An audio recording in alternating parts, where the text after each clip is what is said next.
Well, it's not really the lightning round today, but usually on Tuesdays, we have the lightning round in which Scott answers every question in 3 minutes or less.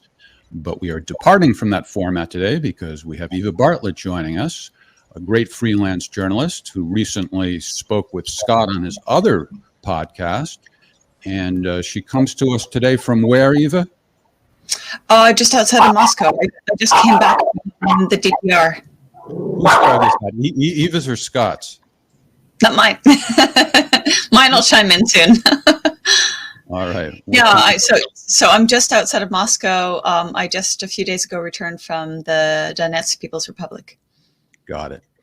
So Scott was acknowledging the difference between you two the other day in that podcast. And, you know, he was saying that he has the luxury of sitting at a computer and, you know, has the access to the internet. He can be very comfortable sitting at his desk doing that. And you're on the ground in the heart of the action. And he was right to acknowledge that there's no substitute for that. But on the other hand, it seems to me you could use the sort of support that major media organizations have for their reporters, like something comparable to a newsroom, which I know doesn't do any good if it's a lousy newsroom.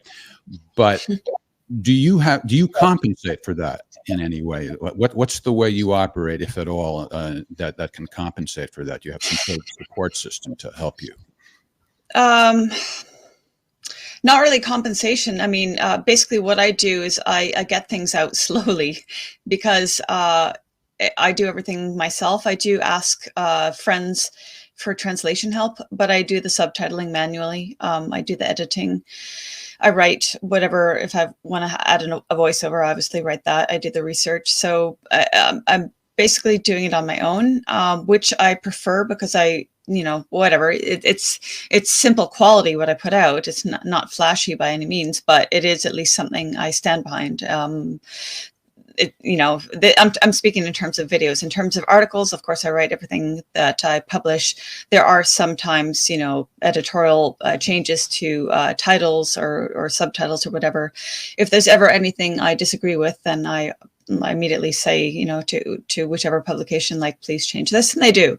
So I guess the long answer is, I don't know how to reply to the compromise, but I'm like, I put out content that I stand behind. It would be super helpful to have a team of, camera person, translator, editor, everything else, but I don't. Yeah, well, maybe there's an opportunity for us to cooperate in the future, because I think that might be the future. That may be the next step that independent journalists can take, is to figure out some way to collaborate. Seems to me like a natural progression. So let's talk about a specific situation. Scott just released one of his 2-minute videos. And in it, he was talking about how the Ukrainians are executing prisoners of war. And again, he's writing from upstate New York. You're on the ground. Can you tell us anything about what you know that might corroborate that, whether it's specifically executing prisoners of war or torturing them or anything along those lines? Well, to be honest, I don't have any frontline personal experience with people who have loved ones that have been tortured or executed. I did seek to interview Donbass or Russian soldiers that were exchanged in one of the prisoner exchanges with Ukrainian soldiers. I wasn't able to do so, but I did try. I did interview 2 Ukrainian soldiers that were captured. One was captured and one surrendered to Donbass Russian forces. And from their side, they said, I mean, of course, I know people will take this with a grain of salt. They will probably say, well, they're in captivity. Of course, they're going to say this, but they said they were treated well. They said they were being given 3 meals a day. They said they weren't beaten or tortured. They said they were surprised by how well they were being treated. So I can speak from that perspective. And then I'm sure we're all following similar Telegram and other channels where we see the horrific reports of Russian and Donbass native Russian soldiers being tortured and executed. So that's basically what I can speak to.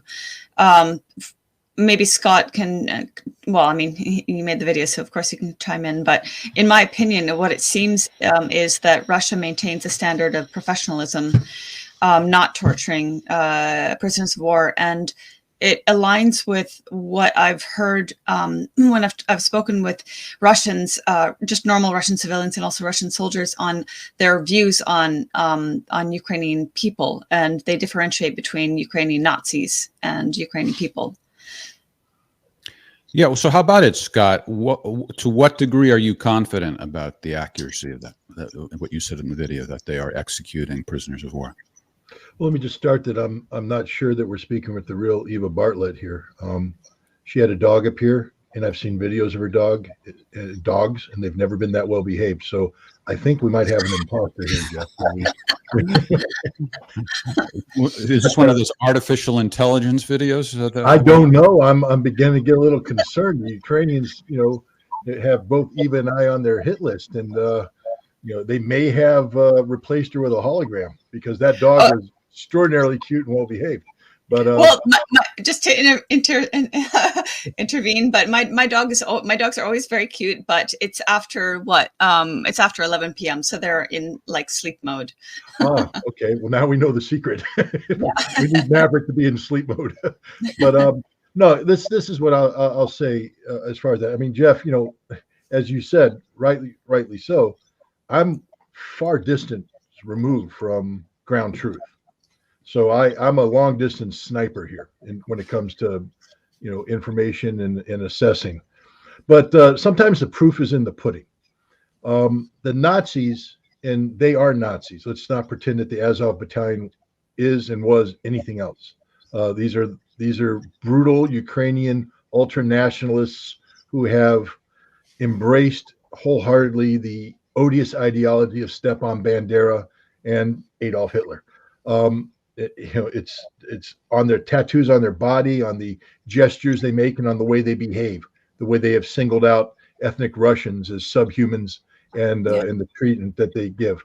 Now, let me just go into history. In my 2-minute video, I spoke of the Malmedy massacre, which, of course, in World War II, an SS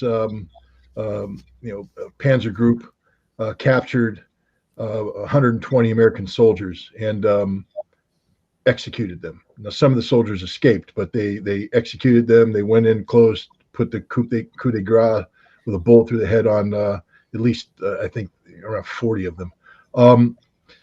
And when American troops found the bodies a few days later, a general order was given by the regimental commander of the unit that found the bodies not to take any prisoners.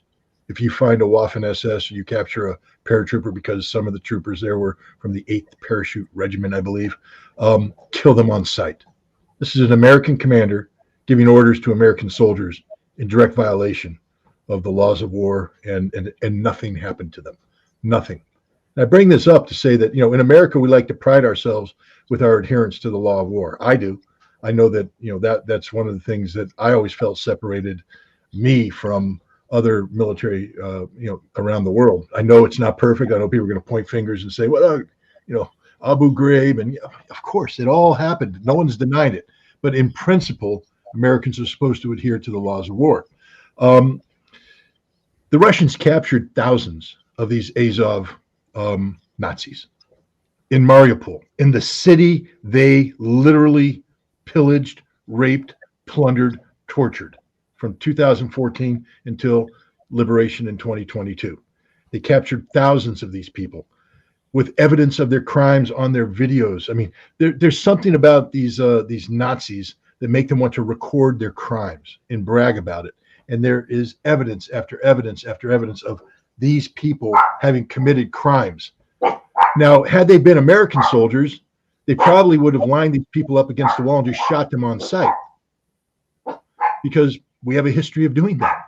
But they didn't. They captured them. They treated them. They gave them medical care. Yeah. They put them in a prison. They fed them. They allowed them to communicate with their families. They complied with international humanitarian law when it comes to the treatment of prisoners of war. The most odious people on the planet, just about, got treated like humans, even when legally they didn't have to.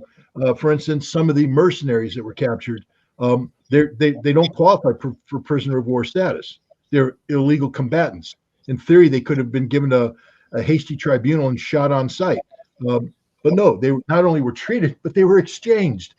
So you wanted the proof, Jeff? The proof is in the pudding. The Russians have behaved admirably in this regard. I'm not saying that there isn't an occasion. I know somebody's going to come out with the video that shows a Russian shooting a Ukrainian. But here's where the difference is. In Ukraine, they celebrate the men who execute the Russian prisoners. In Russia, I guarantee you with 100% certainty that if a Russian soldier was found guilty of executing a Ukrainian prisoner, he would be held fully accountable by the Russian military justice system, because the Russians are serious military professionals. They make mistakes just like every other serious military professional out there. But when it comes to how they treat civilians, how they treat the prisoners of war, their behavior is above reproach. All right. Well, you seldom mention Nazis without using the word odious. And the reason I bring that up is because while we have Eva here, I think there's something you both have in common, which is you're both kind of hybrids. You're sort of a journalist / advocate. In Eva's case, she just flat out identifies herself as a former activist who then segued into journalism. So I'd like to ask both of you, starting with Eva, what's your take on combining advocacy with journalism as it relates to you and in general? And do you think there's any such thing as unbiased reporting anyway? In other words, if somebody were to do it in the more straightforward, old-fashioned, conventional way, a la Walter Cronkite or whatever, is that even a thing? Or is it impossible to report without some sort of bias?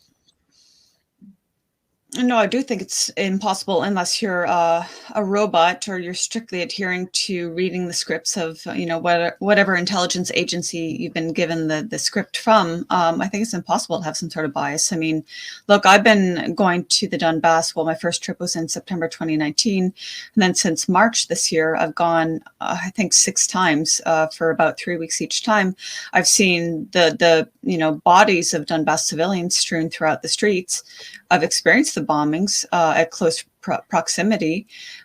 So for me, it is very personal, not just because I've experienced the bombings at close proximity, but because I've smelled the blood of these people that, I've gone there to try to talk to and try to learn about.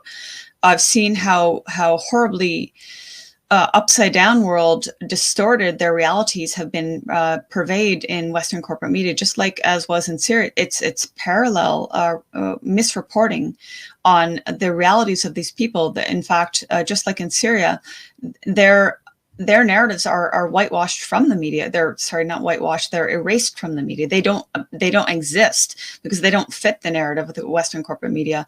So it's very hard to have experienced all that and to just be like, yeah, well, I'm unbiased and I'm neutral and I'm sitting on a fence. No, I'm not. I'm not sitting on a fence. I'm very much on the side of the people that are fighting for their existence. And I think, I don't want to put words in the mouth of someone like John Pilger, but I'm fairly certain John Pilger, one of the original esteemed journalists and documentary makers, award-winning journalists and documentary makers. I'm fairly certain. I've spoken with and I've certainly read and viewed his work. That he would say that that's what the original journalists did. They didn't take scripts from governments or from feeds. They went to the place in question and they would be affected by what they were seeing. How can you not be affected when you're seeing bodies being torn apart by your government? The other thing is, these journalists that pretend to be all neutral, that are reporting from far afar, I should say, and they're literally reading the lines that they've been given. Why should their neutrality be more credible than somebody who's seen 16 bodies in one day blown apart and is a little bit emotional about that? I mean, we're human beings. Of course, smelling and seeing death, you're going to become emotional. So I don't believe in this this myth of a neutral journalist. If people want neutrality, or if that's what they perceive is important, then you won't find it in me, because I'm very much moved. This is my struggle too. I'm not from the Donbass, but I've heard the stories of the people there, and it's personal for me. So I don't know. I don't know what to say. Like, I can't be that neutral person. Right. On the other hand, if you look at the videos I put out, I don't put like dramatic music. Today, for the first time, I put a tiny bit of music to the video of a teen, a 14-year-old whose foot was blown off by a petal mine fired by Ukrainian forces in July. And these petal mines are still blowing people's limbs off now, months later. I put a tiny bit of tiny music, like very neutral music, to this clip. It was like a less than 2-minute clip. That's the only time I've done anything like that. The rest of the time, my reporting has been very matter of fact, and I've had people say, like, how can you be so calm? So I'm sorry, now I'm not being calm, but right. That's what we want. So unlike Malcolm Nance, you've never put on a uniform and pretended that you're fighting on one of the sides. That you're familiar with Malcolm Nance, our mascot. No, I mean, I never wore flak. I never wore body armor until September 2019. So my time in Gaza, my time in Syria, I never had it. Reporting from Donbass, I've worn it. I wear it only in must-wear situations. I don't like wearing it for protection is one thing. He says he's like actually fighting in the war. Here, let's hear it in his. It's always fun. I'm done talking. All right. It's time to take action here. So about a month ago, I joined the International Legion here in Ukraine, and I am here to help this country fight, what essentially is a war of extermination. This is an existential war. He's right. It is a war of extermination of the Donbass people. Murdering civilians. And there are people here like me who are here to do something about it. So anybody who says that people like you are too biased, should just remember this guy is supposedly an MSNBC commentator. At the same time, he says he's fighting the war on behalf of Ukraine. Well, let me just add one quick thing. Back in 2017, I was giving a lecture about my reporting from Syria, and I was in Montreal, and 2 Canadian prostitutes came to my lecture, and I knew that they intended to smear me because they'd already contacted me saying they wanted to interview me and they thought my work was interesting. A quick look at their Twitter feed let me know like where their allegiances were, and that was with Al Qaeda in Syria. And they did their little smear piece on me. And one of the things they took issue with, well, they totally misconstrued my lecture. They totally omitted what I'd said about terrorist bombing of Aleppo in my 4 visits there in 2016 and how 10,000 civilians had been killed by that bombing. And they took issue with the fact that I wore a bracelet that had the Syrian flag. And they said no journalist of any credibility would wear this. So I go to the Facebook page of the author of this piece, Agnes Gruda of La Presse, a Canadian publication linked to, I'm pretty sure it's linked to Radio Canada, so Canadian government. And I find very quickly Jihadi Agnes in Libya holding a jihadi's gun. So, Gotta love it. Gotta love it. Malcolm, Jihadi Agnes. All right. So before we get to the questions from our audience, Scott, do you want to say anything in response to my question about, let me just start off by, I can't even imagine how you begin to smear somebody like Eva Bartlett. I mean, it's just beyond comprehension. Now that doesn't mean you can't take issue with reporting. Mm-hmm. I mean, it's all too. Let's say Eva reports on something, and I take issue with it. I don't think it's an insult to Eva for me to say, "Hey, Eva, you said X, but YZ has also been up there. How do we square that?" That's legitimate intellectual discourse. And I have no problem people doing that with me. And while I think Eva is very careful to reduce the potential for that, that's legitimate. But smearing someone like Eva, who's out there doing the job, I mean, that just it shocks me that that's even something that people would want to do. But let me just say right up front, I'm not a journalist. I don't play one on TV. I didn't spend the night at a Holiday Inn Express, so I can't even fake it. I don't pretend to be a journalist. There's been occasion where I have been hired by journalistic outlets, but that's primarily to give my opinion. So already, I'm not a journalist. I'm an opinion person. But my background is intelligence. And here's the interesting thing about intelligence. The further away you are from the problem, the less credibility you have. This is why I want to debrief the force recon guy who went across the beach, went over the hill, gained access to the site, took the photographs, interviewed the people, et cetera, and came back. I want to talk to him. I don't want to talk to the intelligence analyst who monitored it over drone footage thousands of miles away. What made me a success as an intelligence officer was that I was on the ground in the Soviet Union doing stuff, and they wanted to hear my perception, my observations, my analysis based on firsthand experience. And during the Iraq War, what I experienced personally is what had value, not what other people, my interpretation of what other people did. And I try to apply that same approach to my analysis here. I mean, I'm no longer frontline Johnny. I don't play that game. God bless Eva and those who do. It's not what I do. As I said, I'm a long distance sniper, but I don't pretend not to have bias. My bias is fact. My bias is truth. I will line up the facts, and then I'll do assessments using my training as an intelligence analyst. I believe that that's far more accurate than what passes for journalism today. As Eva said, I'm the same school. I don't receive a phone call from sources. People keep coming and go, Scott, what's your source on that? This earlobe, right here, man. This brain, right here. As imperfect as it is, that's my source. It absorbs information, and then it muddles it around, and then I take these fingers and I type on a keyboard, and stuff comes out. That's the process. I'm not somebody who has to call up somebody to get confirmation or to double check or anything of that nature. So I don't think it's fair. Eva is a legitimate journalist, even though she doesn't maybe like that term.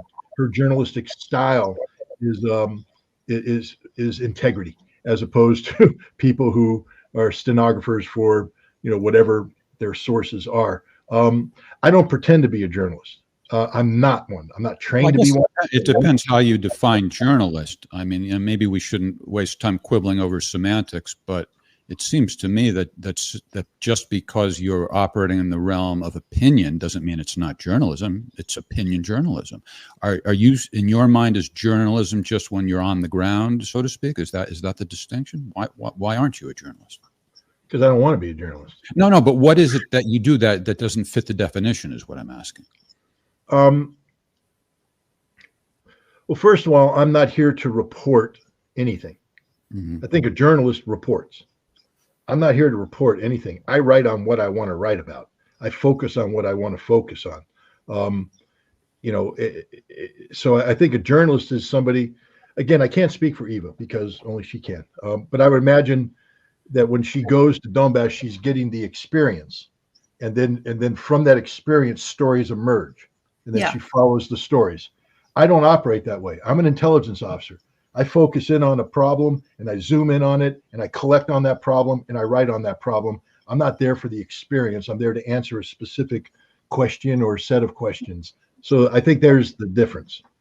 Okay. If I can just jump in too, that's absolutely right, Scott. I will go and think okay, I want to write on the issue of the water, the water problem, because Ukraine is incessantly attacked Donbass's water infrastructure, and it's a real problem for people there. Or, I have some particular issues I want to write about, like the petal mines. But if something happens, then I will go, like the central market is bombed, then I will go there and maybe I'll put my flak on, or maybe not. And I will go there and I will see what I can report.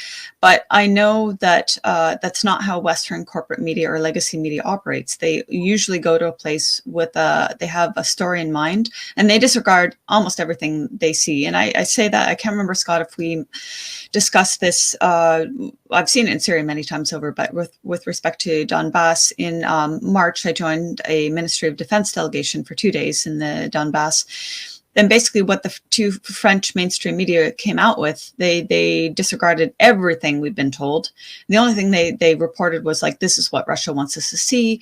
They showed a little bit of like the humanitarian aid being given out, but they didn't talk about the chief medical officer in Volnovakha saying Ukrainian forces had occupied the hospital and mined it, or any of the other horrific things we'd heard in the 2 days. So that's one example. I can give countless examples of how MSM operate in Syria. But yeah, like back to the point, like Vanessa Beeley, who I'm sure you're all aware of, lives in Syria and has been reporting from there for a long time.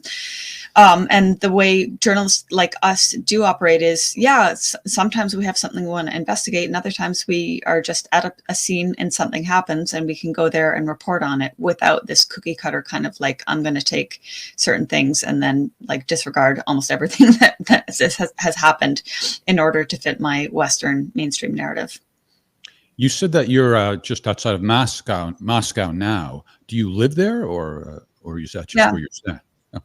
No, I moved here in January last year. I left Canada in February 2020.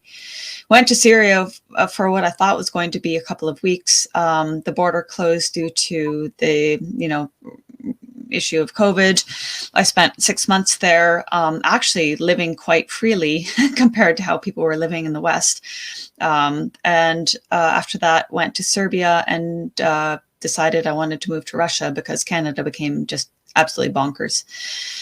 But at this point, if I want to go back to Canada, now there's a couple of things I actually want to mention. I think I'm sorry, Scott, I don't remember if we touched on this, but like if I wanted to go back to Canada now at this point, it's I think pretty risky for me. I'm not afraid of risk or danger, but like I'm also not stupid, and I don't want to like I have a happy life here with my dogs and simple existence. So why go back to Canada if I risk being thrown in jail because I've reported from Donbass, or risk being assaulted by one of these extremists that Canada has given safe haven to and would obviously not protect me from. But the other thing is a journalist, an investigative journalist I know, just this morning I got a message from him saying, I'm trying to remember the term. Apparently, I'll find it. I'll find it if you want to, like, if you want while you're talking later, I can try to find this thing. But I shared it in my channel, and basically, some of the key players related to the coup in the Maidan coup, in Ukraine, and the current war, they're trying to basically list people like myself and people who've reported from Syria as enemy combatants. I don't know what would follow that if they succeeded in somehow listing us who report from places that the U.S. is targeting as enemy combatants, but I suspect that could set the stage for saying, okay, well, they set foot on U.S. or Canadian or whatever soil and they're arrested, or all their assets are seized. Not that I have any assets, but so yes, I am in the outskirts of Moscow and intend to stay here when I'm not in the Donbass. Well, yeah, enemy combatant, you would be you could be taken to Guantanamo. But no, Scott, like what is an enemy combatant? Isn't it somebody who's held a gun and actually used it against somebody, which I've never done in my life? They're trying to expand the I mean, this is the ridiculousness of the situation we're in, where the State Department sits at a Center for Countering Disinformation gathering roundtable in Ukraine and allows them to define me, you, and others as information terrorists. Yeah. You do know the United States assassinated an American citizen in Yemen who never held a gun. He was a propagandist. And so he was classified as enemy combatant. And because he was a propagandist for Al-Qaeda, he was killed. I think his young 16-year-old son was assassinated as well by drones fired by American. We've gone insane. The United States, and with all due respect to Canada, Canada's just literally totally gone bonkers on this. Yeah. The concept of they put Julian Assange in jail and they're trying to extradite him to try him for things that if an American were done is protected by the First Amendment of the Constitution. Journalists do what Julian Assange does, not as well, by the way, every day, and get Pulitzer Prizes and they win awards. this is the first time I heard, but I'm shocked and I'm sickened and I'm upset that you would be considered an enemy combatant simply for reporting from the ground. What has this freedom-loving world, and I say that with as much, Jeff, help me out. Sarcasm, I think, is the word. Thank you, Jeff. Jeff is my walking, talking dictionary. But sarcasm is not even right. Sarcasm means that rancor. I mean, this isn't sarcasm. I mean it with rancor. I mean with anger.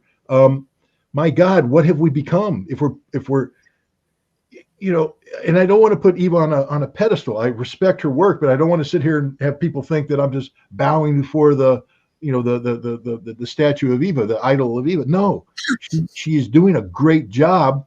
But regardless of what you think of her work, I hold in high regard. But even if you don't, it's not a crime to report from a battle zone. Jeff, I'm sorry, I'm on one of my rants. You got to tolerate me. There's a colonel I used to work for, George Connell. And if you Google George Connell's name and Mike Wallace's name, you'll come up to a press conference or a round table that was held back in the 1980s, where they talked about, journalism and such. And it was all about Vietnam, because Connell was a Vietnam War veteran and all this, but they were talking about the press. And they gave Peter Jennings this scenario that he was now embedded with basically the equivalent of the Viet Cong. And he was reporting from the Viet Cong. And he said he had no problem with that. He's a journalist. He can be with them. And he said, okay, now you're coming. And now an American patrol is coming. And the Viet Cong are positioning to do an ambush. What do you do? And he says, I filmed the ambush. And all the journalists are like, yes, of course, you're a journalist. You must film the ambush. A journalist must be neutral. A journalist must be this. And later on, they asked Connell about that. And he said, well, here's the deal. 2 days later, Jennings is coming in, and the post is attacked, and he's out there in the middle of it. And we're going to be asked to go out and risk our lives to rescue him. He said, but he's a journalist. Why would we rescue him? He's just a journalist. He's nothing. He said, of course, we're going to go, we're going to do it, we're going to die. But I mean, that, the Connell point is that American military has far more honor than these journalists. But the real point is, back then it was okay. I mean, mainstream journalists were talking about embedding themselves with forces who were going to film the ambush of American soldiers, and NPR and everybody went, that's journalism, objective neutrality, baby. Film the Americans getting killed. That's okay. Eva Bartlett goes to Syria and Ukraine to film the truth about what's happening to the people of Syria, the people of Aleppo, and the people of the Donbass. And you're an enemy combatant? My God, what has happened to our nations, our respective nations? I'm sickened by it. And the thing is, like, I have gone to frontline positions, but not that many times. That's like Patrick Lancaster. He's the guy that's always on the front line filming military, and of course a Donbass Russian journalist. I've done it once in the Donbass. I'm trying to remember Syria. Most of my work is just civilians. It's just literally going to areas where civilians are being hammered by terrorist mortars, terrorist shells, Ukrainian forces shells, and reporting on what happens to them. That's it. Like, that's not even embedding, with certain forces. It's literally like paying the taxi and going to these areas at my own risk. I'm not tooting anything, but I'm just saying, like, this is how it works. Like, a bombing happens in Kurovsky, Western Donetsk. I hail a taxi with another journalist. Maybe we go there under the risk that another bombing could happen, and we record what we can. We interview what we can. That's like what you're describing. It's like that was accepted back then, but going to talk to civilians is not. Well, what about this too, Eva? The Syrian Medical Association, SMA or something like that. SAM. They raise money in the United States and Canada, and they send doctors over who embed with Al Qaeda, literally Al Qaeda, and they provide medical support, including hospitals that treat Al Qaeda fighters straight from the front line.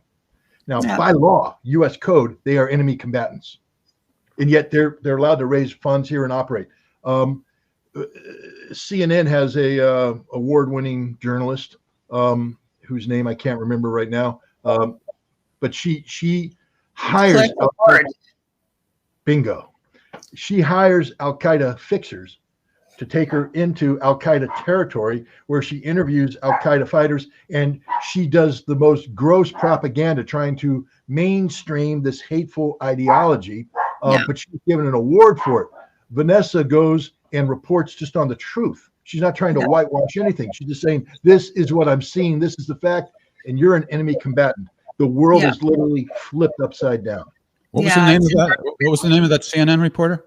Clarissa Ward, famously known as the backpack sniffer, because she deciphered that the Syrian army had used a chemical weapon by sniffing someone's backpack. Oh, yes. Okay. All right, let's go to the questions from our audience. Eve, as you might know, we call this Ask the Inspector because our audience asks the inspector questions, and we let them know in advance that you would be here. So some of the questions are aimed specifically at you. Others, we can just feel our way through it. Maybe both of you can answer.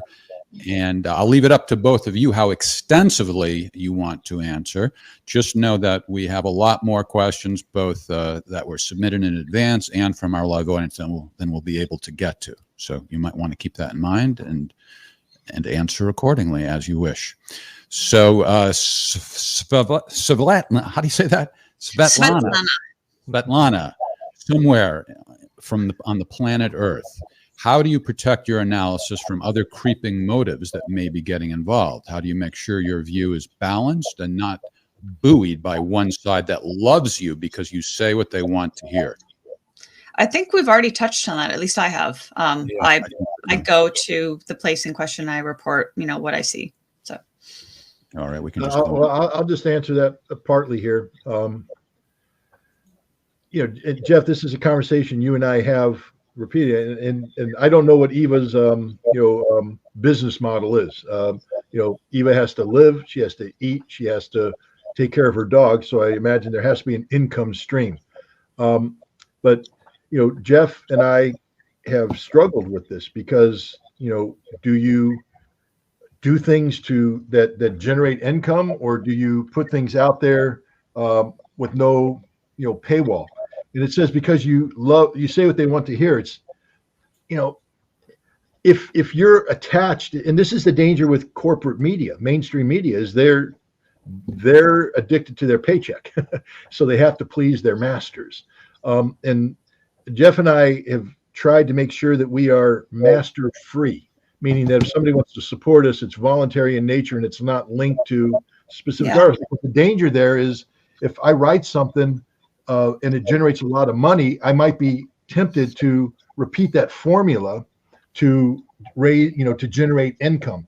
So it's not just about the praise and all that. It's about money. Money corrupts everything, but you can't live without money. So it's finding that nice balance right there is a very difficult thing, I think, to retain. But oh, Jeff's giving me the sign that it was a 3-minute lightning. Okay, but can I just bounce off that then quickly? What are you talking about? In terms of saying paywalls, I'm glad you mentioned that because I can't put anything. The only thing I've ever put behind a paywall on my Patreon is like a thank you, a personal thank you message to my supporters.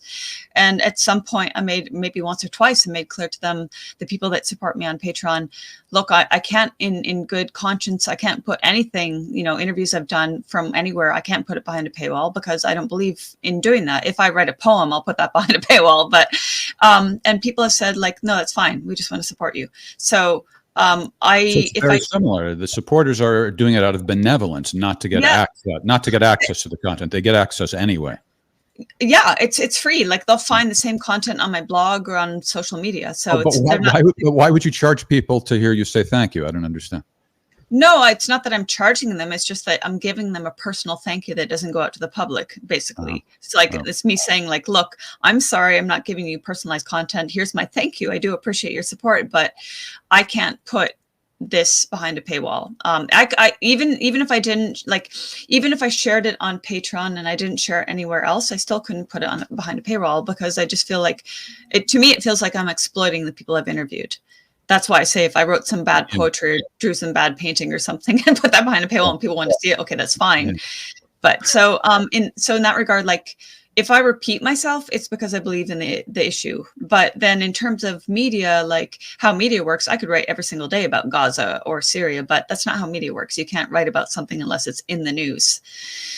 So you have to, I'm just speaking about like pitching articles, for example. And I'll actually should make this point too. And Scott, I'm sure you have this experience as well. Like when you write an op-ed for RT or somewhere, it's not guaranteed they're going to take it. You pitch it and they decide whether or not it's of interest to them. It's not like they're saying, hey, this is what you're going to write. It's like you're saying to them, I want to write this. I feel it's timely. Let's see if we can do this. And they'll either say yes or no. So I think that's something my detractors do not realize, because they make all these comments about, Kremlin propagandists. And it's just like, no, this has always been my words. It just happens to be that I have a platform on RT, but I'm the one pitching to them. Yeah, you're writing on spec. Basically you're writing the article and then I've done that before. I'll write something and send it and say, hey, this happened. This is what I want. And then it's up to them to decide whether or not they want it. Other times we'll discuss something. I'll write it and they'll come back and say, very rarely do they say no. Maybe that's because but they sit on it. They sit on it until it doesn't become timely anymore. And then it just dies a slow death. So yeah, there's no guarantee of publication. And the thing is, if they don't publish it, you don't get paid. So let me just finish with this, Jeff. Everybody watching this, support Eva Bartlett. Go to her website, support Eva Bartlett. She deserves the support. She is literally the lifeblood of what we want journalism to be. So, what is your website, Eva? Yeah, how do they support you? There's a donate button on the right. If you're on a computer, on the right side of my blog, ingaza.wordpress.com, I believe it is. That's an awfully long URL. I have to talk to you about being concise and making it easy for the public to get. Yeah, you know what? Okay, it'll double your income if you do. When we were talking earlier about like how I produce things, how I do, and I've been saying this for a long time, so people say I'm like a broken record, but I do need to make a proper website just with my name and like merge all my stuff, past and current. It's just very daunting to me, because every time I think about it, I'm just like, oh, there's too many choices. I can't do it. We might be able to help you out, Eva. Yeah. we definitely can help. And I'll tell you one thing you can do immediately. You can just like use one of those link pages and just get a simple URL for that page. That's all you have to do. Whatever, evabartlett.com or whatever, something like that. And just give that out. And then when they get to your page with all the links, and they can get to your various pages. Okay. Anyway, I do have a link tree. I don't know if that's what you meant. Yeah. By link page. Yeah, right. But I mean, what I'm saying is you could attach a simple URL to the link tree instead of having linktree blah, blah, blah, blah, blah, blah. You could whatever, something that's simple and easy, like evabartlett.com. All right. So, by the way, I just want to add real quick that it sounds like Eva's funding policy is very similar to ours, Scott, in that she's relying on the benevolence of her audience. And I would just like to say that means the people who are donating are not only donating to us, but in a sense, they're donating to people who are less, who have less money than they have. In other words, they're enabling the members of the public who aren't able to pay to see what they otherwise would not see. So you're doing a good thing on more than one level, and I just want to salute everybody and thank you for your support. Here's a question specifically for Eva from Anwar in Zone B. Have you seen any friendly fire civilian casualties in Donbass? I'm trying to understand that question. If they mean, have I seen any civilians that have been killed by Russian fire? No, I haven't. I know people say, like, how do you know it's Ukrainian firing? And I hope Scott can touch on this, but the people living under fire know from where it's coming.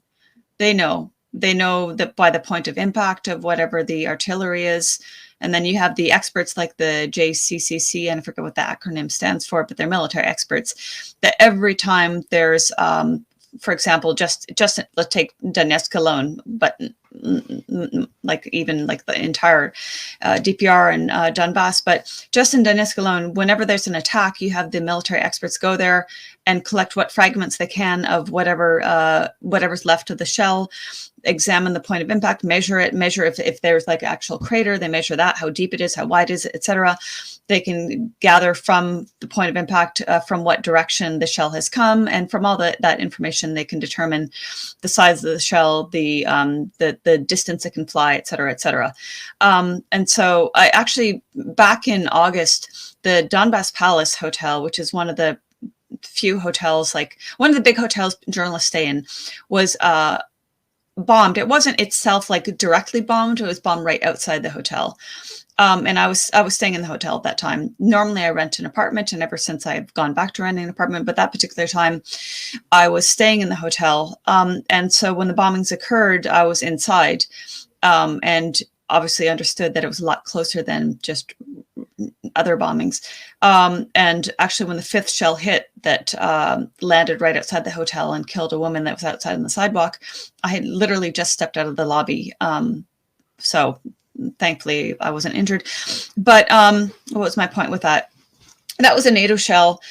And oh yeah, my point was that later on Twitter, trolls actually took the map of Donetsk, turned it 90 degrees and said, oh, well, it came clearly, like, it hit the entrance, it hit the eastern side. Therefore, it came from the east because it hit the entrance, because they inverted the map by 90 degrees. But in fact, the direction the shells came from was from the north, from Ukrainian forces.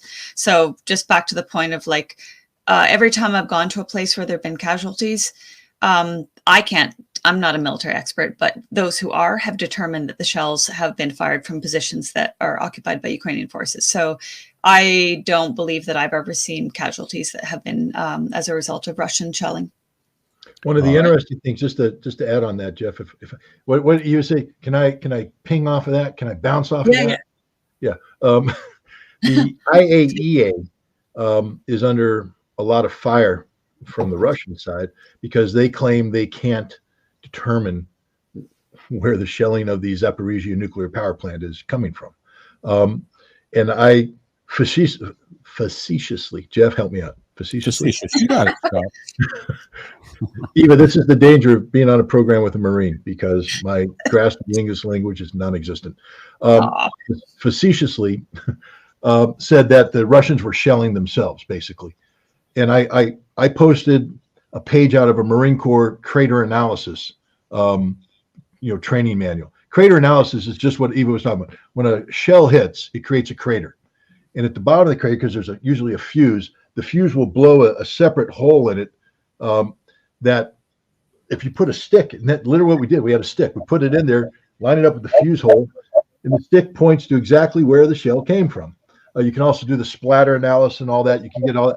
But I trained every Marine, and I'm talking about training some pretty dense people here, and they could do this job because we needed that as target intelligence. When you were getting shelled, if we're going to put out effective counter battery fire, this is back in the day before counter battery radars became prominent on the battlefield. Marines would have to run out and quick do a crater analysis. They do a shell fragment analysis, and then they write a report that would come back and would tell me, the azimuth of the shell, the fragments.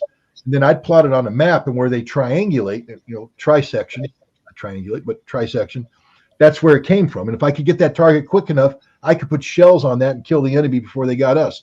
That's the idea. But my point is, if I can train a Marine Corps Lance Corporal to do this, the IAEA literally has nuclear scientists, the smartest people in the world, and they can't tell me where I could look at a photograph and tell you where it came from.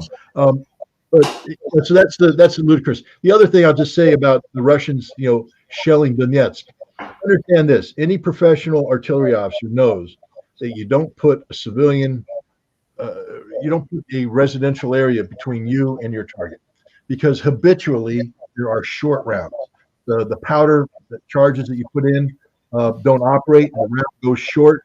Happens all the time. So you never, for instance, in this case, put your artillery behind Donetsk to fire over Donetsk to get to the Ukrainians. That isn't done. But that would be what it would have to happen for there to be Russian rounds landing in Donetsk. And they just don't do that. And you know this because there's satellite photographs. The Russians don't like you looking at them, but you can plot out where their artillery's positioned, and it's never behind Donetsk. It's always to the left, to the right. They don't fire over civilian occupied areas, especially urban areas like Donetsk. So anybody who says that the Russians are selling themselves, they're trolls. They're basically, anti-Russian, pro-Ukrainian trolls who are spreading propaganda and disinformation. Are we in an air raid? Bob from Berlin, Germany. It's going to be incredibly difficult to win people's hearts and minds over should Russia prevail. Why do you think the Russians are not engaging in the information war right now within Ukraine, especially? Eva. It's a hard question. I've thought about that. I think they are to some degree engaging in the information war, but I think for them, facts on the ground or the actual war is more important. I think also, I don't know, my take is like the way the West engages in the information war is so dirty that Russia won't stoop to that level. I mean, the things the West does, they literally take buildings that have been shelled by Ukraine and then transpose them to somewhere in Ukraine and claim this is a building shelled by Russia, and they did similar things or the same things in Syria. They literally fabricated incidents that never occurred. They took photographs from, I'm talking now about Syria. They took photographs, like, for example, from Iraq and claimed it was somewhere in Syria. That was the BBC, by the way. So I know it's kind of like, it's quite ironic because the way the West depicts Russian media is, Russian media is the worst thing in the world. But from what I've seen, Russian media has attempted to be more fair and giving voice to like many sides than Western media has. And I haven't seen the dirty tricks of Western media in Russian media. I haven't seen all these fabrications that we see coming out endlessly from Ukrainian and Western media. So if that means Russia is losing the information war, I don't know, maybe it's up to us to pick up the slack, but well, let me rephrase that. My intention is not to pick up the slack for Russia. My intention is always ever to report what I'm seeing in the place in question. But in terms of fighting the propaganda, Russia actually isn't doing terribly at that, because there are some Telegram channels that as soon as there's a fake Ukrainian fake or a Western fake, then there's a counterpoint to that. There's a few channels actually doing that. But I guess my point is that I haven't seen Russian media stoop to the degenerate levels of Western media. I'll just quick bounce off of Eva. I like that term. The battlefield. I mean, you're talking about information war. Russia. It's not. It'd be a waste of time for Russia to engage in an information war in the West or in Ukraine, because it's an unequal playing field. Russia will never be given fair hearing, et cetera. So Russia, we sit here in the West going, Russia's got to do a better job of what? Convincing us. That's a fight Russia really doesn't care about. There's that too. With Ukraine, the Ukrainians Russia cares about are the former Ukrainian citizens of what is now Southern Russia, Novaya Rossa, whatever you want to call it. Ask them. They're the ones that need to be talked to. The ones who get the humanitarian aid, the one who get the medical treatment, the ones who get the services provided. Get the gas lines brought in, get the electricity brought in, making sure there's food, making sure there's sanitation. Russia has stepped up. They're not perfect. I'm not going to sit here and pretend that Russia's perfect. No one is. But Russia has stepped up to help the people of Donbass, of Kherson, of Zaporizhia, live a normal life. And that's the only hearts and souls they want to win right now. They can't fight in Kiev and win over the population of Kiev. And the other battlefield that's a very important one that we miss in the West is the battlefield at home in Russia. There is a concerted effort by the CIA, by MI6, by the Ukrainian government to create this impression that the Russian people are dissatisfied with the Russian government, and they're trying to create the conditions for what they call a Moscow Maidan. They want to, create this revolution in Moscow that ousts Vladimir Putin. And so they're flooding the zone, so to speak, with disinformation. And, the Russians would be fools not to treat this seriously. It doesn't mean that Vladimir Putin is vulnerable or anything, but it means that they have to respond. So I think there is a lot of effort at home to stabilize the home front from an information standpoint. This is why Vladimir Putin does things like meet with the mothers of fallen soldiers.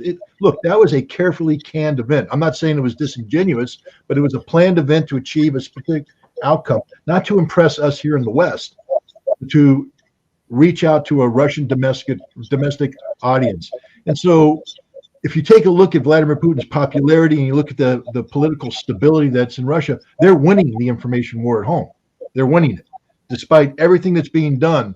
And people say, well, it's a controlled media. Have you been on Telegram lately? There ain't nothing controlled about Telegram. Have you been on any of the social media outlets? There's nothing controlled about that. It is the wild, wild west of information, disinformation out there, and every Russian has access to it. So the Russian government has to respond to what's going on there to make sure that the Russian population doesn't get, wooed over by misinformation. Speaking of information warfare, Scott, of course, is our primary writer at Scott Ritter Extra. That's kind of why we call it Scott Ritter Extra. But we also have an information warfare specialist, Kevin Michelizzi, and this is his new article about troll farms, modern information warfare. And Tori and I will be interviewing him later today on our other podcast, Scenes from the Evolution. So hopefully you kind people will tune in and check that out. Moving on to somebody from the UK for Eva Bartlett. Again, many in the West did not accept that the West has close ties to terrorists like ISIS.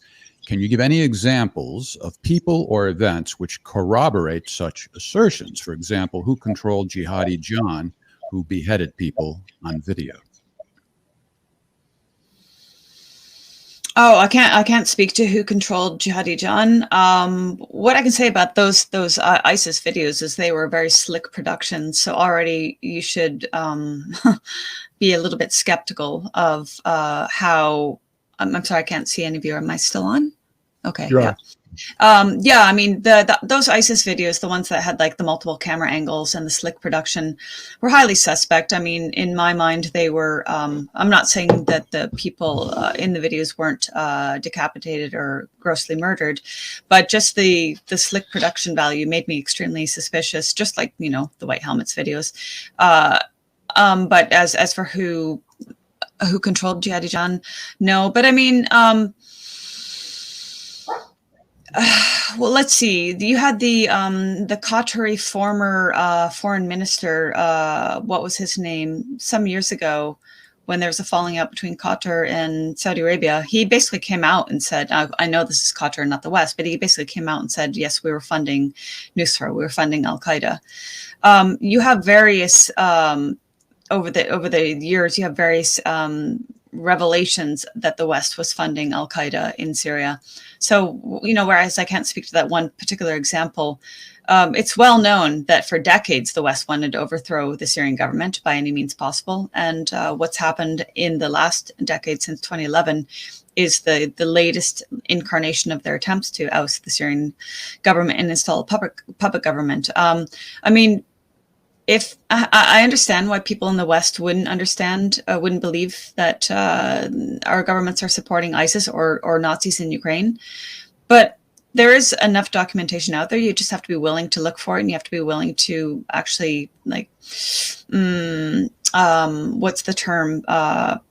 There's a term for it's a bit late, so I'm losing this term, but the term for when you.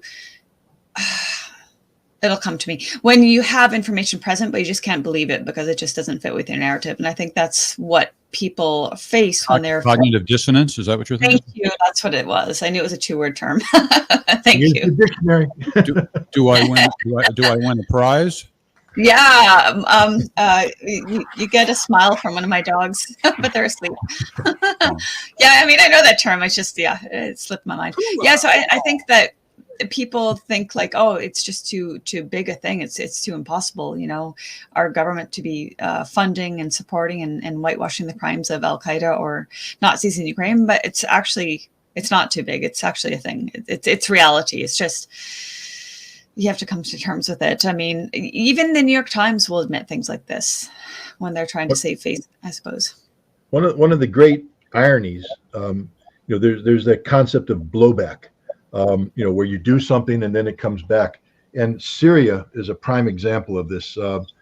We in the United States, we created something called, yes, Mr. Mihailovich, I'm responding to thing. I'm going to see you in Ann Arbor. I'm actually looking forward to that trip. But there it is. But the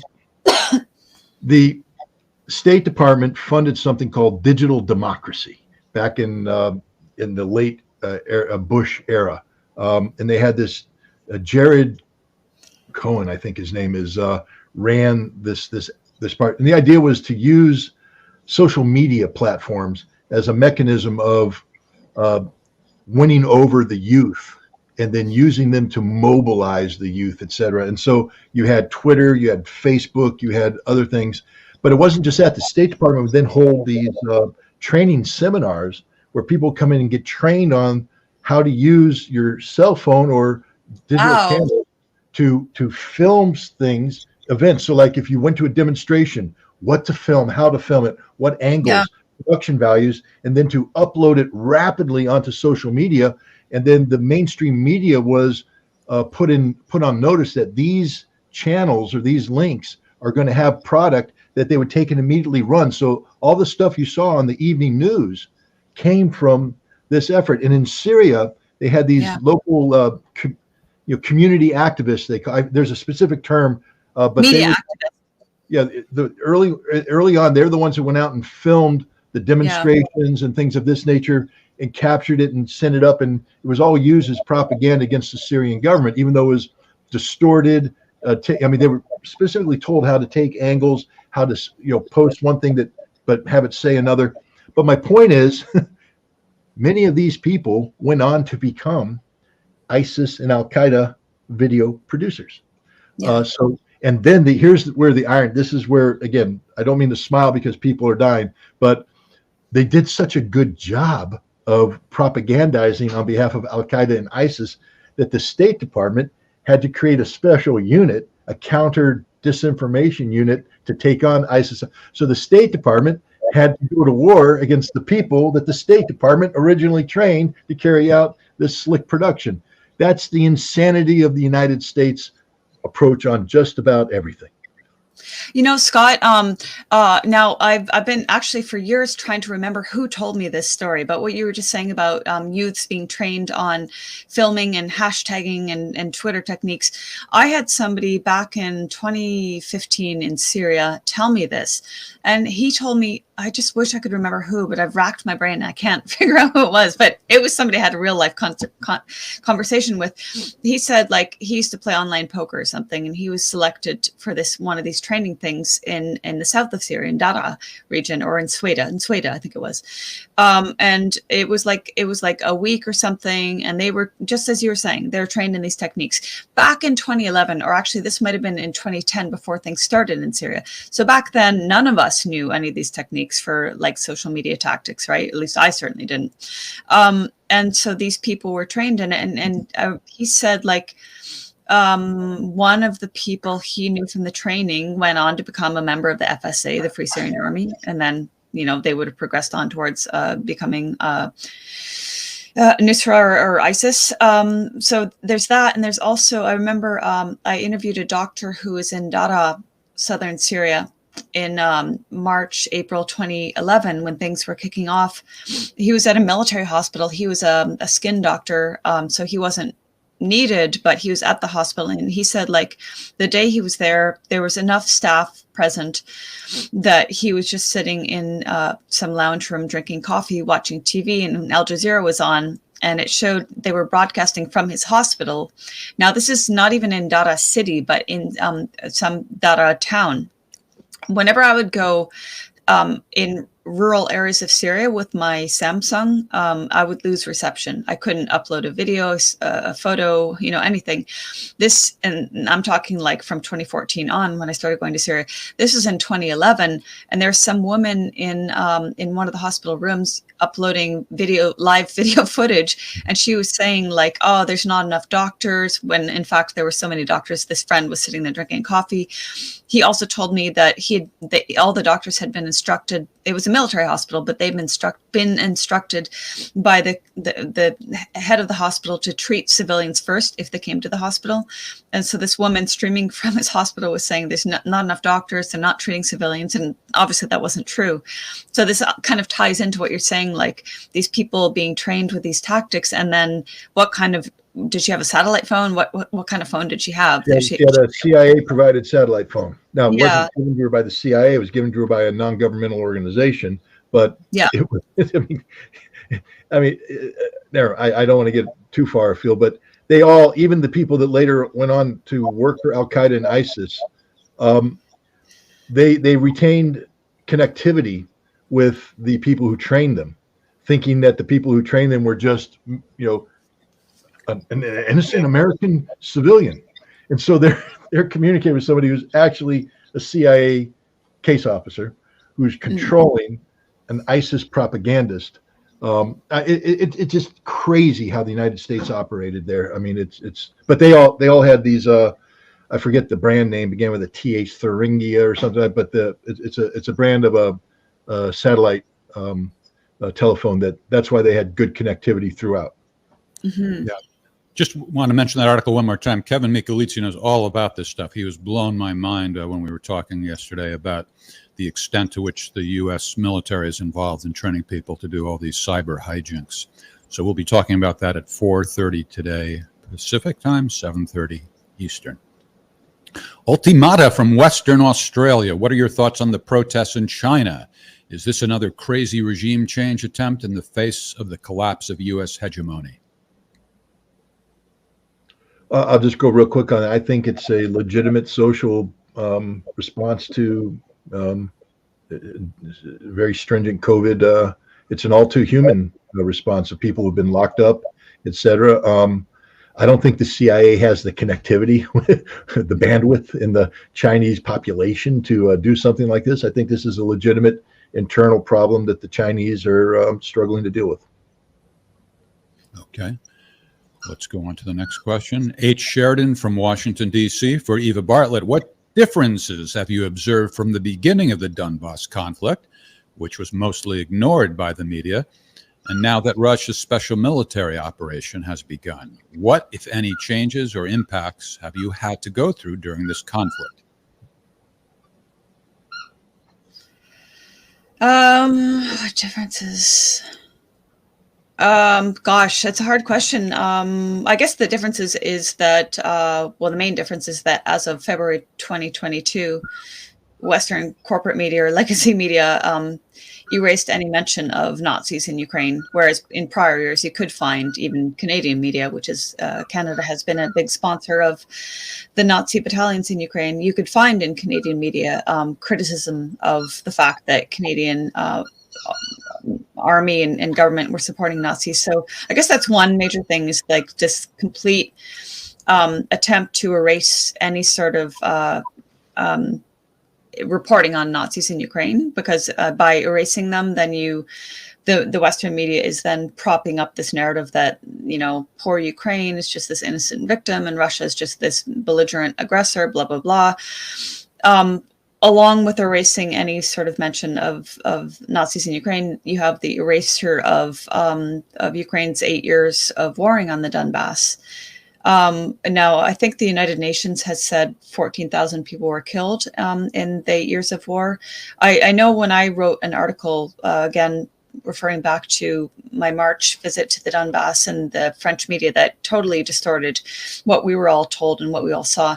Back then, I researched using Donbass sources, so the DPR ombudsperson and ombudswoman and I can't remember the official source in the Lugansk, but back then, the number of civilians alone killed in the Donbass was 8,000. That was back in end of March this year. Since then, the number is much greater, and that's killed by Ukrainian shelling and sniping. So you have none of that reported in Western corporate media. So sorry, if you can go back to the question, I'm just trying to remember what else they were asking there.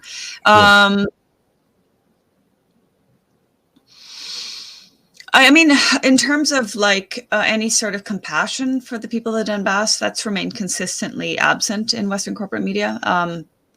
No compassion whatsoever. The people of the Donbass have been written off as Russian-backed separatists, not as people that just didn't want the massacres that were happening in 2014 to come to them, people that didn't want to be persecuted for speaking their own language and remembering and revering their history. So that hasn't changed. On the other hand, Ukraine, well, actually, I'm sure you're all familiar with this article that was republished in the Post still. It was written by Jacques Baud, and he was speaking about the events leading up to, and I know, Scott, you've spoken about this as well, the events leading up to the commencement of Russia's special military operation, and the fact that Ukraine was increasing its shelling of the Donbass republics, very much dramatically increasing the shelling of the Donbass republics. And that wasn't reported in Western corporate media. But I guess now, speaking from my own experience in the months subsequent, like April, May, June, July, I've been there pretty much every month since I went back there in March, spending a few weeks each time and then coming back here and then going back there for another few weeks. Each time I've gone there, Ukraine has shelled the very center of Donetsk. The very center. We're talking like totally civilian streets, residential areas, parks, playgrounds, hospitals, marketplaces, using weaponry coming from the West. So I suppose that's, I mean, I know they were shelling civilian areas. Ukraine was shelling civilian areas heavily during the course of the 8 years of war, but the intensified shelling of the center of Donetsk, to me, that's something that's new in terms of this question. All right, why don't we go ahead, Scott. I just want to say something about the value of Eva's reporting. You know, I've been speaking out on these issues, and I've been doing some public speaking. And at every venue I go to, there are people from Lugansk and Donetsk who show up, and they are literally people who have, for the past 8 years, been non-people because there's no reporting it, and you know the anguish that they feel as human beings to be of this land that they love, but to have the world ignore them, to pretend they don't exist, that the suffering their fellow citizens are going through, the suffering they're going through long distance. I mean, just imagine being far away. You know, any American who had a family in Florida when the hurricane hit and was wondering what happened to their family. Hey guys, that terror you felt for a day or two when you couldn't call them, these people feel for 8 years, 8 years. And your reporting is invaluable to them because you make them feel like they exist. You give their life purpose and meaning and all that. And I mean, it's been really rewarding for me to have people come up afterwards and say, hey, I'm from Lugansk or I'm from Donetsk. And, you know, what you've done has meant a lot to me. It's helped me sleep at night. I mean, the idea that Scott Ritter somehow help people sleep at night is a first. But Eva Bartlett, let me tell you, you help people sleep at night because your reporting gives their life meaning. It makes them feel like they exist. They're part of the world. They're no longer invisible. So on behalf of all the people who came to me, I thank you. Thank you. Well, thank you, Scott. And, you know, it's the same. Vanessa and I and others who've reported from Syria have heard the same thing. You know, Syrians have, I mean, it hasn't happened like that often, but I have had Syrians approach me in airplanes and in the Beirut airport, in an airport in Germany, and just say, like, you know, we've been trying to say this and nobody would believe us. We've been trying to say, you know, what's happening in our country.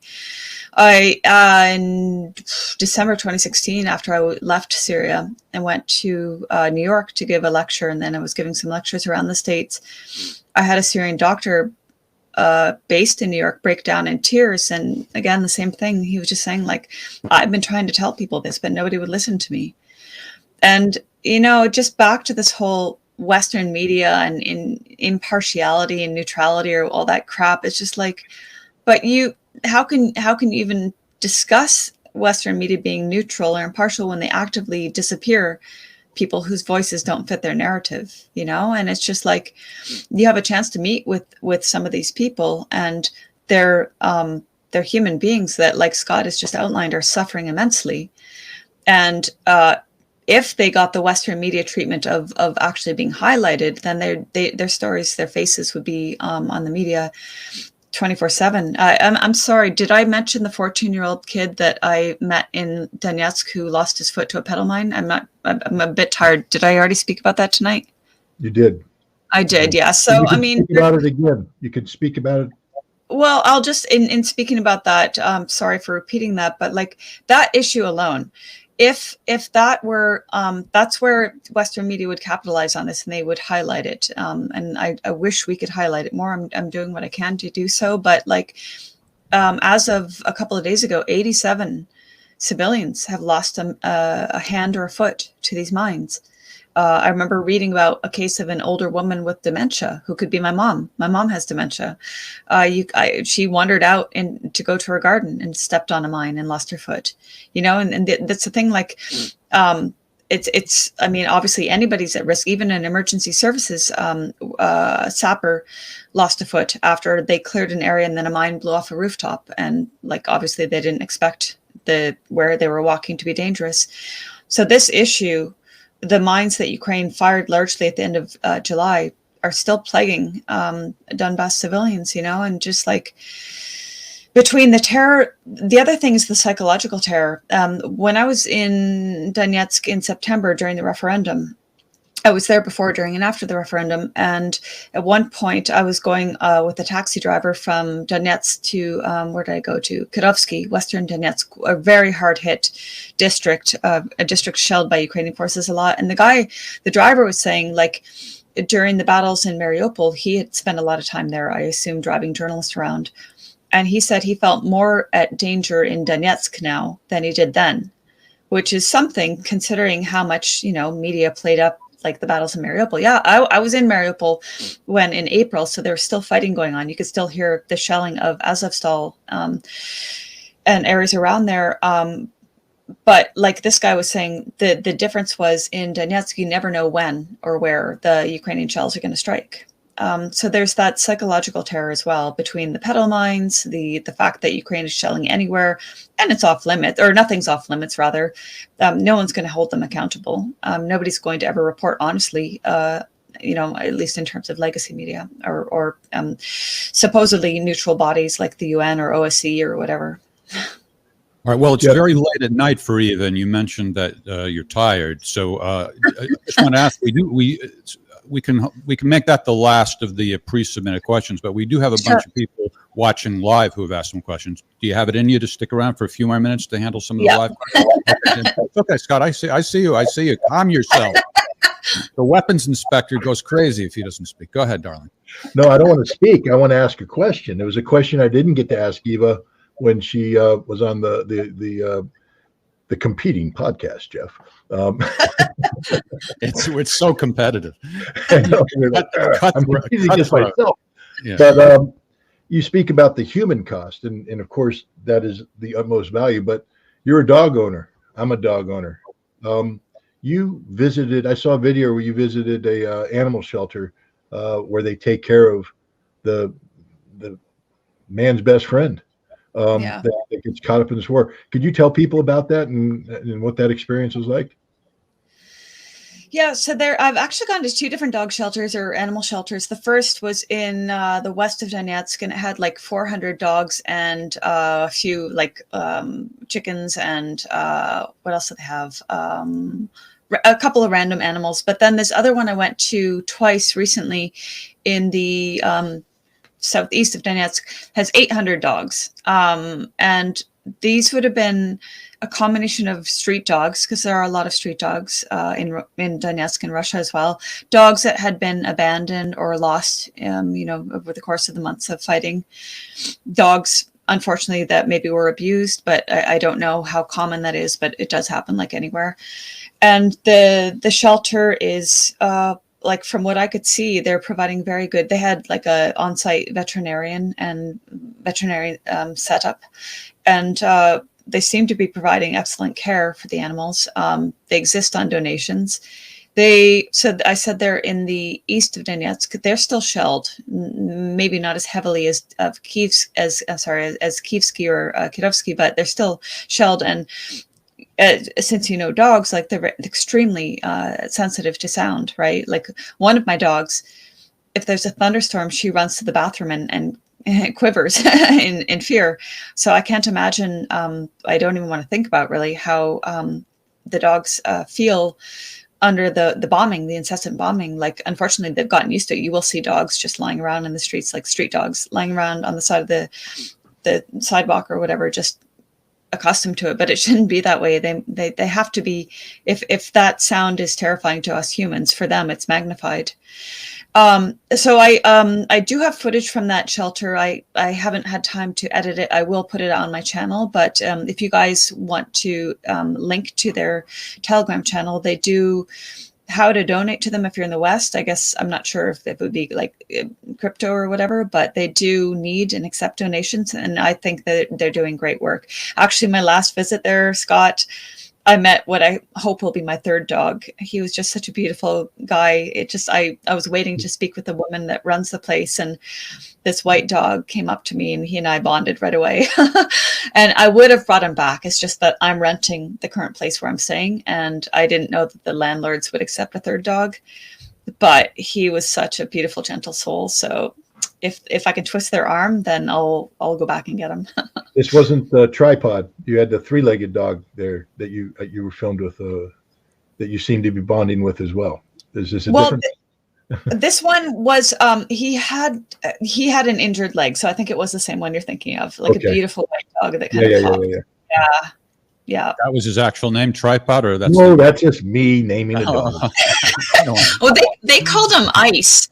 But somebody else, I shared his photo on social media, and somebody else said you should call him Donetsk, and I thought, that's kind of maybe appropriate. All right, so should we take some questions live from the audience? And while Tori's lining that up, we can check in real quick with our man at the front lines, Malcolm Nance. 3 cruise missile caliber. No. Oh, but Scott, please, did you see that photo where Malcolm's dressed up? And I, again, not being a military expert, I don't know, but people on social media were saying like he's got it all rigged up wrong. Yeah, no, it is. Well, see, I'm old school, so I never had any of this fancy gear that they have today.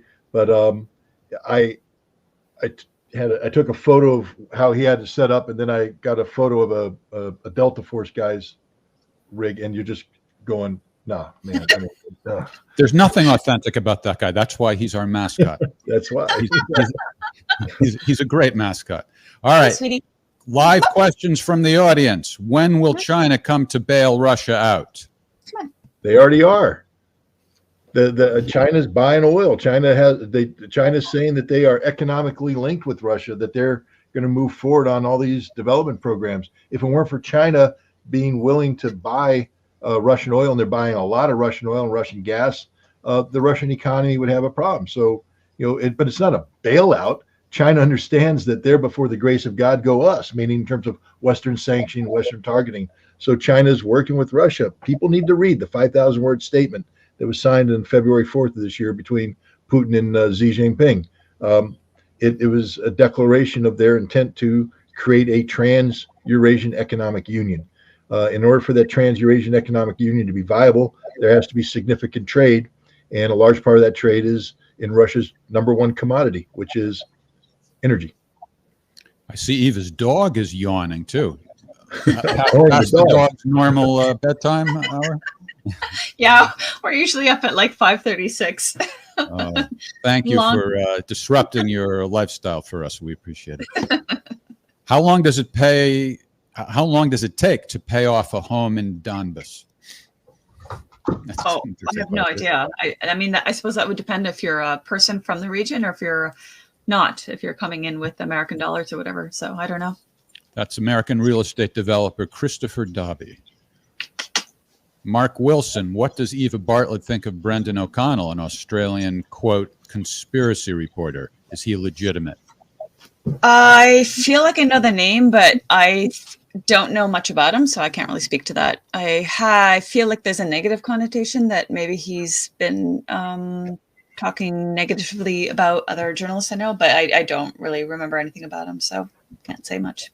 And now we have Scott cuddling his dog. We have Tori behind the scenes. I don't know. Are you cuddling your dog too, Tori? No, she's not in the room with me Oh, this all right. time. Then I'm not alone. Let's see. Next question from Eva. You want to read that name? I'm sure it's no problem for you. I have to open my eyes. It's kind of stylized. It's Lubimir. I can't read it. It's too stylized. What's the impression? Oh, it's Serb. What's your impressions of Serbia and the people of Serbia?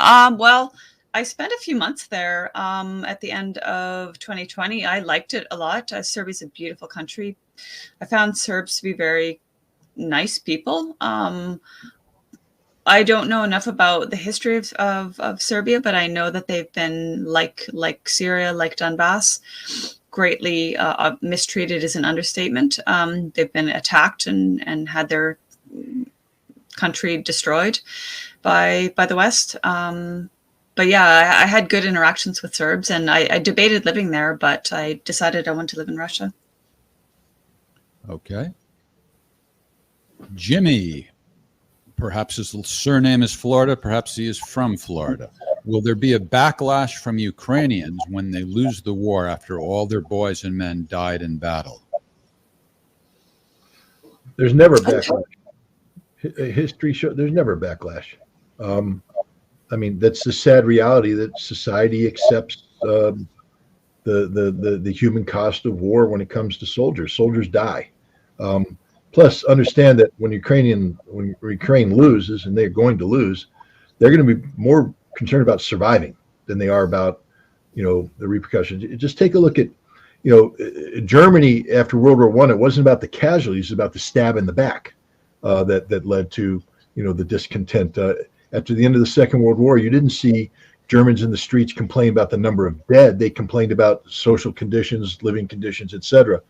Societies have this horrific ability to absorb. The only society that I know that that focuses on their losses with any sincerity is Russia, focusing on the losses of the Great Patriotic War and the 27 million. And it's not that there was a repercussion, but there's an acknowledgement as a nation that they paid a horrible price for that victory. But I don't see the Ukrainians. I don't see the anger that comes out from that. Once the war is done, the survivors will move on. Maybe Eva has a different perspective, but mine's based upon history. Mm-hmm. I'll leave it with you, Scott. Okay. Speaking of which, you said that you were an activist, then you segued into journalism, but you do seem to have, I'm not referring to this question in particular, you do seem to have a good grasp of history. Was that something that you've always studied, or have you studied it more since you segued into journalism? This question is for Scott? No, for you. Should I repeat it? Well, I mean, I'm actually kind of the first person to say I don't have a good grasp of history. I'm a product of the Canadian education system. I'm lucky that I know anything. You make certain references that wouldn't occur to me, so No, I have a lot of gaps to fill in terms of not just history knowledge, but knowledge in other realms. But yeah, I certainly wouldn't put myself up there as being super informed on history. This next question is for Scott. Do you think U.S. and NATO can handle Russia winning this war, even if it means them losing their superpower status? Do you think they'll intervene then because their hegemony is on the line? I think the U.S. and NATO handled the Taliban victory quite well. Meaning, you got beat. That's it. Russia's going to win this war. NATO and the United States are very careful not to couch this as a NATO-Russian conflict. So there will be the ability to separate, and you're seeing that already. I believe you're seeing the West start to separate themselves from the inevitable outcome of this conflict. Their superpower status has been that's been slipping away for some time. because Russia's not actively fighting NATO, they're fighting a NATO proxy. NATO will still exist, and so the West will still exist. Their problems won't come from a Russian victory, but from the consequences of their failed sanctioning of Russia. That's the number one problem facing Europe and the United States today, is the economic fallout from this conflict. And I don't believe they'll ever intervene, because a direct intervention in Ukraine would set up a direct NATO Russian conflict that could very well go nuclear. And as insane as the people are in the West, nobody's that crazy yet. All right. So I'll suggest right now 3 more questions, but if you, Eva, or you, Scott, want to suggest less than that or more than that, go right ahead. What do you think? I'm actually going to duck out, guys. I'm getting pretty tired. Yeah. Okay. Thank you very much for joining us. We'll put a link to your website under the YouTube video so people can find it that way. Thanks for joining us. Thanks, Scott. Stay safe. Thank you. Good night. Okay. All right. Yeah, I could see that it was getting pretty late there for Eva and her gorgeous dog. So this Friday night we won't. What's that? 2 dogs. She has 2 dogs. 2 gorgeous dogs. Oh, okay. This Friday night we won't be able to do our podcast as per usual because Scott will be in Ann Arbor, where the event will be taking place at more or less the same time. But check back with us. We are talking about possibly doing it sometime on Saturday. We haven't figured that out yet. And the weekend edition. Yeah, the weekend edition. If we can possibly get our schedules to coincide, we'll do that. And then later today, we have Kevin Michelizzi talking about information warfare. And I guess that's it for this edition of Ask the Inspector. Thanks a lot, Scott. Well, thanks, Jeff. Thanks for doing this. And thank you, Eva Bartlett. And thank you to all those people who are going to go out and support Eva, because she not only needs it, she deserves it. And speaking of going out and supporting, Scott is going to be in Ann Arbor, Michigan this weekend. In fact, we have a little bit more detail here.